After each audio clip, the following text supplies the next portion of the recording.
पाक बेलारूस ताल्लुकात और वज़ीर-ए-आज़म का 2 रोज़ा दौरा, इस हवाले से आप प्लीज़ कुछ डिस्कस कीजिएगा हमसे। बहुत ज़बरदस्त इनिशिएटिव है और इसके दूरदर्श असरात ना सिर्फ पेट्रोलियम मसनूआत के हवाले से बल्कि हमारी जो एक्सपोर्ट्स के हवाले से जो रीजनल कनेक्टिविटी है उसमें इसके बहुत अहम किरदार है। मज़ीद इसी पर आगे बात करना चाहूँगी आपसे। रूस और बेलारूस के साथ दिफ़ाई या माशी ताउन से पाकिस्तान को क्या फ़वाइद हासिल हो सकते हैं?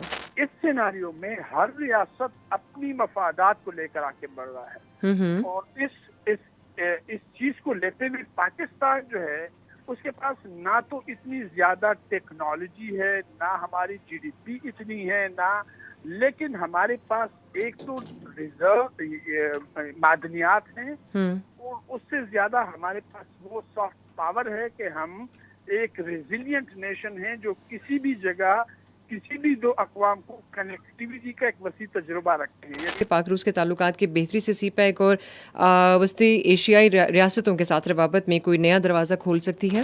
बगैर किसी इन्वेस्टमेंट के, यानी सीपेक पे इन्वेस्टमेंट चाइना कर रहा है या पाकिस्तान उसको उठा रहा है खर्चा और रशिया को वो ओपनिंग मिल रही है, तो यकीनन रशिया इसमें बहुत दिलचस्पी ले रहा है।